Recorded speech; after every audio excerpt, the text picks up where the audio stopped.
Hello நண்பர்களே, welcome to mix media.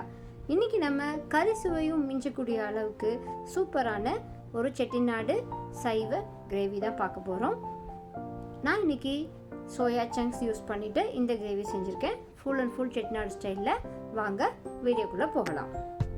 இந்த gravy செய்யறதுக்காக ஒரு ஸ்பெஷல் பவுடர் அரைச்சிக்கலாம். அதுக்காக ஒரு சின்ன பேன் வச்சுக்குவோம். அந்த பேனில் சோம்பு ஒரு ஸ்பூன், ஜீரகம் அண்ட் குருமிளகு இது எல்லாமே ஒரு ஸ்பூன் ஆட் பண்ணிப்போம். ஆட் பண்ணிட்டு எல்லாமே நம்ம ட்ரை ஃப்ரை பண்ணிக்கலாம். இங்கே நம்ம ஆயிலெலாம் விட்டு ஃப்ரை பண்ணணும் கிடையாது, நீங்கள் ட்ரை ஃப்ரை பண்ணாலே போதுமானதாக இருக்கும்.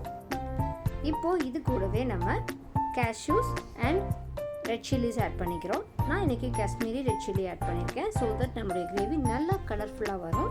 அதுக்காக நல்லா காஷ்மீரி ரெட் சில்லிஸ் ஆட் பண்ணியிருக்கேன். இது எல்லாமே ஆட் பண்ணி நல்லா ஃப்ரை பண்ணிக்கோங்க. லைட்டாக கலர் சேஞ்ச் ஆனதும் நம்ம ஆஃப் பண்ணிவிட்டு ஆறுனதும் நம்ம மிக்சியில் போட்டு பவுடர் பண்ணி எடுத்துக்க போகிறோம்.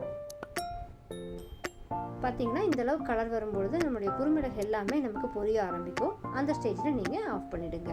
இப்போது இது கூடவே 2 பல்லு பூண்டு, ஒரு சின்ன பீஸ் இஞ்சி இதையும் ஆட் பண்ணிவிட்டு நம்ம பேஸ்ட்டாக அரைச்சிக்க போகிறோம். அடுத்ததாக நம்ம கடாய் வச்சுக்கலாம். 2-3 ஸ்பூன்ஸ் ஆயில் ஆட் பண்ணிவிட்டு நல்லா ஆயில் காஞ்சதுக்கப்புறமா கடுகு ஆட் பண்ணி நல்லா பொரியட்டும். பொரிஞ்சதுக்கப்புறமா நம்ம சின்ன சின்னதாக கட் பண்ணி வச்சுருக்கிற ஆனியன் இங்கே ஆட் பண்ணிக்க போகிறோம். நமக்கு எவ்வளோ கிரேவி வேணுமோ அந்தளவுக்கு நீங்கள் ஆனியன்ஸ் ஆட் பண்ணிக்கோங்க. ஆட் பண்ணிட்டு நல்லா வணக்கி கொடுங்க. இந்த ஆனியன் எல்லாமே நல்லா டிரான்ஸ்பரண்ட்டாக ஆகி வரட்டும். அப்படி வந்ததுக்கப்புறமா நம்ம டொமேட்டோ ஆட் பண்ணிக்க போகிறோம். நான் இன்றைக்கி 2 ஆனியன்ஸ் அண்ட் 2 டொமேட்டோஸ் ஆட் பண்ணியிருக்கேன். இந்த டொமேட்டோ நல்லா வணங்கி நல்லா ஸ்மாஷி கன்சிஸ்டன்சி வர வரைக்கும் வணக்கி கொடுங்க. கொஞ்சம் நேரத்துலேயே நமக்கு அந்த ஆயில் இருக்கிறதுல நமக்கு டொமேட்டோ எல்லாமே நல்லா ஸ்மாஷி கன்சிஸ்டன்சி வந்துடும்.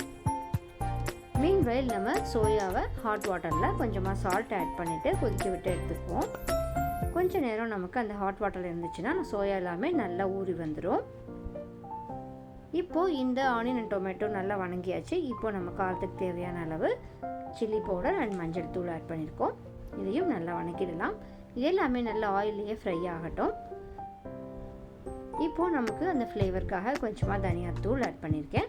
அதையும் நல்லா வணக்கிட்டு நம்ம இந்த சோயா எல்லாமே நல்லா ஊறிச்சு அப்படின்னா நம்ம அதெல்லாம் நல்லா புழிஞ்சு எடுத்துடணும். தண்ணி இல்லாமல் நல்லா பிழிஞ்சிட்டோம் அப்படின்னா தான் நம்மளுடைய இந்த மசாலா எல்லாமே அதில் உள்ளே இறங்க ஆரம்பிக்கும். அதனால் சோயாவில் இருக்கிற தண்ணி எல்லாமே பிழிஞ்சு எடுத்துகிட்டு கட் பண்ணி எடுத்துக்கோங்க. இப்போது இந்த சில்லி பவுடர் எல்லாமே ஒன்று சேர்ந்து வந்தாச்சு. இப்போ நம்ம அரைச்சி வச்சுருக்கோம் இல்லையா, அந்த பேஸ்ட் ஆட் பண்ணிக்கலாம்.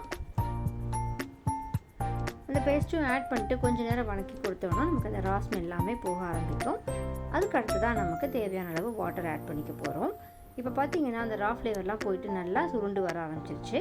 இந்த ஸ்டேஜில் நம்ம ரெடியாக வச்சுருக்கிற இந்த சோயா சங்க்ஸ் ஆட் பண்ணிக்க போகிறோம். இது எல்லாமே நல்லா தண்ணியெல்லாம் பிழிஞ்சிட்டு கட் பண்ணி எடுத்துருக்கோம். பாருங்கள், பார்க்கவே நமக்கு சிக்கன் மாதிரியே இருக்குல்ல. இப்போது இது எல்லாமே ஆட் பண்ணிட்டு நல்லா மிக்ஸ் பண்ணி கொடுப்போம். இது எல்லாமே ஒன்று சேர்ந்து வந்ததுக்கப்புறமா நம்ம வாட்டர் ஆட் பண்ணிக்கலாம். இந்த கிரேவி செய்யறதுக்கு நமக்கு ஜஸ்ட் 1/2 hour கூட ஆகலைங்க. ரொம்ப குயிக்காகவே நமக்கு இந்த வேலை முடிஞ்சிருச்சு. வேகிறதுக்குன்னு டைம் எதுவுமே எடுத்துக்கல. நமக்கு இந்த வாட்டர் எல்லாமே சுண்டுற வரைக்கும் நம்ம வெயிட் பண்ணாலே சரியாக இருக்கும். ரொம்ப சூப்பராக அண்ட் குயிக்காக செய்யக்கூடிய ரெசிபி. டக்குன்னு செஞ்சிடலாம். நம்ம ஜாஸ்தி வாட்டர் ஆட் பண்ணாமல் அளவான வாட்டர் ஆட் பண்ணிவிட்டு நமக்கு தேவையான அளவு சால்ட்டிங் ஆட் பண்ணிக்க போகிறோம். ஆட் பண்ணிட்டு நம்ம கொஞ்சம் நேரம் இது எல்லாமே ஒன்று சேர்ந்து வர்றதுக்காக கொதிக்க விட்டால் நம்மளுடைய இந்த செட்டிநாடு ஸ்டைல் கிரேவி சூப்பராக ரெடி ஆயாச்சு. இந்த கிரேவி சாதம், சப்பாத்தி, இட்லி, தோசைன்னு எல்லாத்துக்குமே சூப்பரான காம்பினேஷனாக இருக்கும்.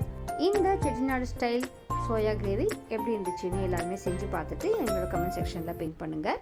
இதே மாதிரி இன்னும் பல ரெசிபீஸ்க்காக நம்ம சேனலை மறக்காமல் சப்ஸ்கிரைப் பண்ணிவிட்டு லைக் அண்ட் ஷேர் பண்ணுங்கள்.